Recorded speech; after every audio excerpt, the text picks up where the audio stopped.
Com as eleições nos Estados Unidos se aproximando, estamos presenciando um clima cada vez mais tenso. No primeiro debate presidencial que ocorreu na CNN, Donald Trump massacrou Biden, acusando o atual presidente de ser um fracassado e incompetente, por conta da elevada inflação e falência do Estado americano, dólar deixando de ser a moeda de reserva global. Biden, você é um fracassado e incompetente.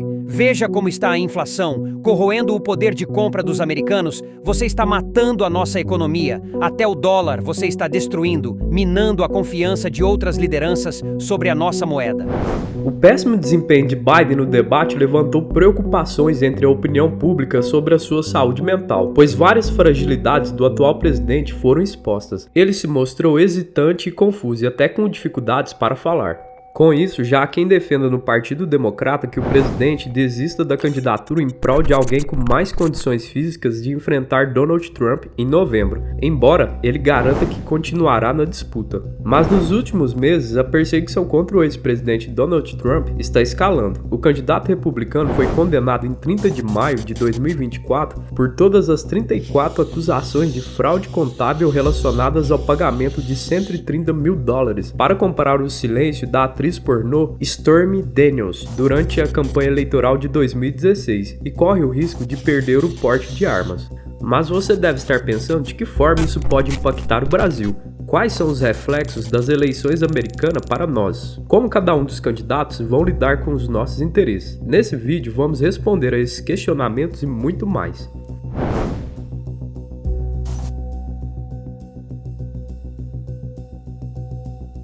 A disputa entre Joe Biden e Donald Trump é uma verdadeira batalha de interesses dentro do patriciado americano. A mídia tenta vender a imagem de que Donald Trump defende a classe operária e Biden as pautas das minorias, mas isso é só uma cortina de fumaça para ocultar as suas verdadeiras agendas. A real é que dentro da elite americana existe um desentendimento, o que levou a um racha no clube dos multibilionários, que controlam o sistema estadunidense, por meio de lobby corporativo e financiamento das campanhas políticas de senadores, deputados, governadores e o mais importante, o cargo mais alto da administração pública, o da presidência da República. Enquanto o candidato democrata Joe Biden representa o lobby da indústria bélica e de uma parte do mercado financeiro, como o poderoso fundo de investimento multitrilionário, a BlackRock, que tem interesse em escalar o conflito bélico com a Rússia por meio da Ucrânia, também utilizando outros países do leste europeu para fazer uma guerra de procuração contra o exército de Putin, alimentando a máquina de guerra americana, vendendo cada vez mais armas e assim despejando trilhões de dólares do contribuinte americano, explodindo os lucros do complexo industrial da defesa dos Estados Unidos. Por outro lado, Donald Trump defende o corte de financiamento para a Ucrânia, retirando assistência militar e negociando um acordo com o presidente russo para acabar com o conflito. Essa é a principal divergência entre os dois candidatos, que acirra ainda mais as tensões internas nas eleições dos Estados Unidos da América. Como tem muitos interesses em jogo, muita gente poderosa dentro dos Estados Unidos lucrando com o fornecimento de armas para a Ucrânia, desde políticos, industriais, banqueiros e até fundos de investimento de Wall Street que estão emprestando dinheiro para financiar a guerra a troco de juros, nota-se uma tentativa forçada de tirar Donald Trump da disputa eleitoral a qualquer custo. É importante lembrar que os Estados Unidos têm um histórico trágico de assassinatos presidenciais. São o país que mais assassinaram presidentes da República em exercício. Até agora já foram 4.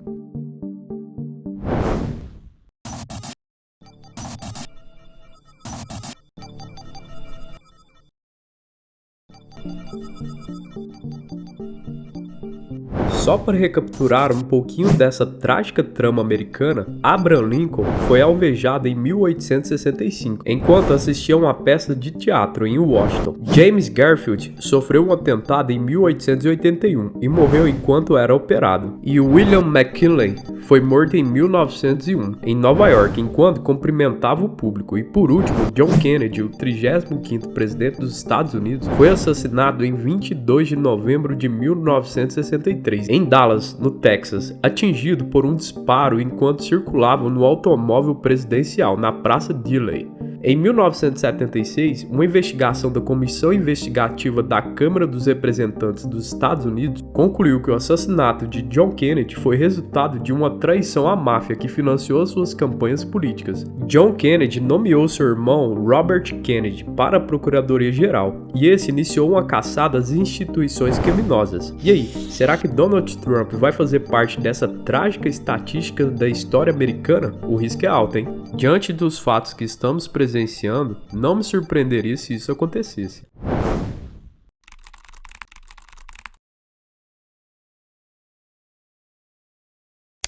Outra questão importante é a guerra entre Israel e Palestina na faixa de Gaza. Sabemos que Donald Trump é muito alinhado aos interesses sionistas de Israel e pode aumentar o apoio de Israel ao massacre da população palestina e escalar as tensões contra o Irã no Mar Vermelho, o que pode transformar o Oriente Médio num barril de pólvora e desencadear várias guerras regionais.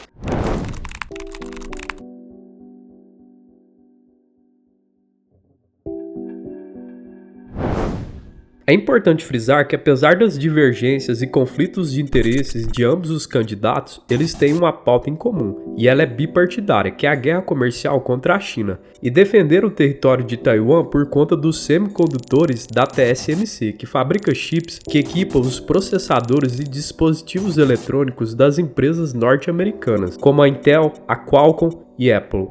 Obama passou muito tempo tentando aumentar o livre comércio, especialmente com a China. Então, primeiro sobre Trump e agora sobre Biden, os Estados Unidos estão reformulando a sua política econômica para reverter um pouco desse livre comércio. Algumas dessas políticas incluem enormes projetos de gastos governamentais, como chips, que alocaria mais de 50 bilhões de dólares do governo para empresas que produzem microchips lá nos Estados Unidos, em vez de na Ásia, onde o mercado livre os levou a se estabelecer. Isso também está acontecendo em outras indústrias que o governo considerou vitais, como minerais críticos, carros e energia limpa. Mas eles não estão apenas dando subsídios, não apenas dinheiro do governo caindo sobre todas essas indústrias, são também barreiras comerciais. Biden está impondo tarifas sobre importações, conforme anunciou recentemente, grandes aumentos de tarifas sobre diversas importações chinesas, como veículos elétricos, chips de computadores e produtos médicos. Estão arriscando um impasse com Pequim em um ano eleitoral. Essa estratégia visa atrair eleitores que desaprovam as políticas econômicas atuais.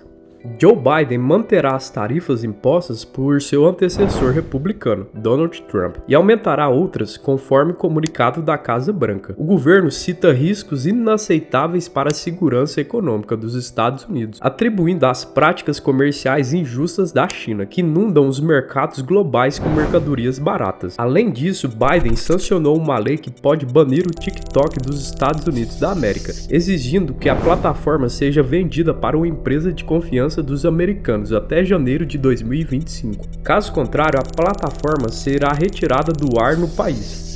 As novas medidas afetarão em 18 bilhões de dólares em bens importados da China, incluindo aço e alumínio e semicondutores, baterias, minerais essenciais, células solares e guindastes. Em resposta às novas tarifas e sanções impostas pelos Estados Unidos, a China adotou várias medidas retaliatórias. A China aumentou as tarifas sobre uma série de produtos importados dos Estados Unidos, incluindo produtos agrícolas, automóveis e produtos químicos. O governo chinês impôs restrições às exportações de minerais essenciais e outros materiais críticos para a indústria de tecnologia dos Estados Unidos. Também iniciou uma investigação sobre as empresas americanas que operam no país, alegando práticas comerciais desleais e violações de regulamentações locais. Pequim suspendeu a compra de produtos agrícolas dos Estados Unidos, impactando significativamente os agricultores americanos.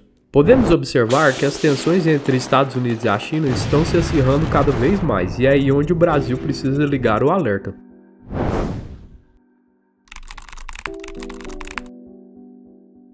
Pois os nossos interesses podem ser bastante afetados, pois numa eventual guerra entre Estados Unidos e a China, caso aconteça uma invasão chinesa em Taiwan, ou por qualquer outro motivo explodir uma guerra entre ambas as nações, os Estados Unidos podem muito bem bloquear as nossas exportações para a China. travando os nossos portos por meio de um bloqueio marítimo, tendo em vista que o Brasil é o principal fornecedor de alimentos e matérias-primas para a China, como explica o comandante Robson Farinazzi em uma audiência que ele fez no Congresso Nacional. O problema todo é que o Brasil respira e expira pelos portos.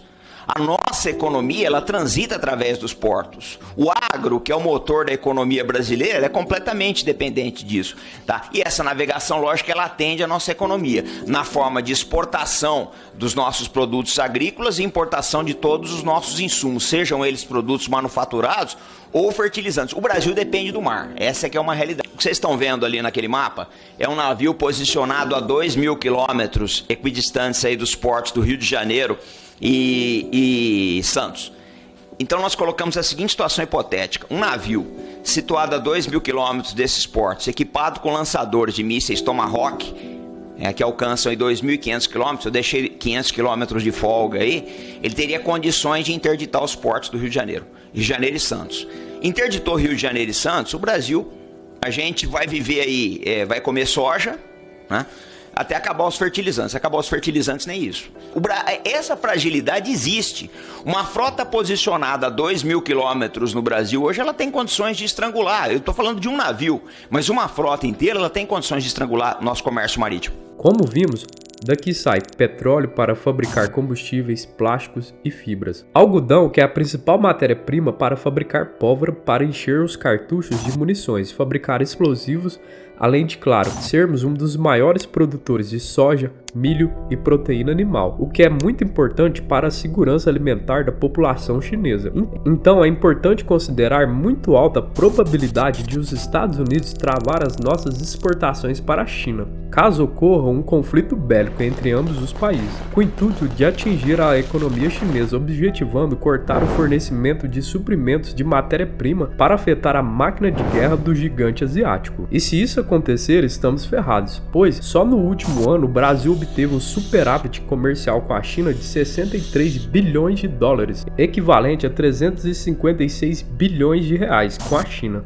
E se houver o bloqueio marítimo travando as exportações brasileiras, a nossa economia entra em colapso. E o Brasil não está fazendo nada para proteger os nossos interesses. Não existe um projeto claro de nação defendido pela nossa burguesia, que são os que mais lucram com as exportações para a China, e nem da nossa elite política e centros de comandos das nossas forças armadas, para fabricar mísseis de longo alcance, aumentar a frota de submarino para manter as nossas rotas marítimas muito bem protegidas. Observe que ambos os políticos, tanto Biden como Trump, oferecem riscos para o Brasil em eventual conflito entre a China e os Estados Unidos. No entanto, Biden tem interferido menos nos assuntos internos do Brasil e controlado o avanço do radicalismo de extrema-direita. Trump, com seus laços fortes com a extrema-direita brasileira, pode estimular o radicalismo, desestabilizando o nosso governo.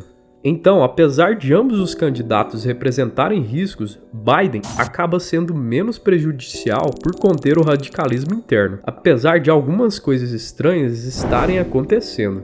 Olha a tentativa de golpe na Bolívia, que fracassou. Enfim, o Brasil precisa ligar o alerta. Meu nome é Jean Andrade e se você chegou até aqui, muito obrigado. Se inscreva no nosso canal para mais conteúdos sobre geopolítica, economia e acontecimentos globais. Tchau e até a próxima.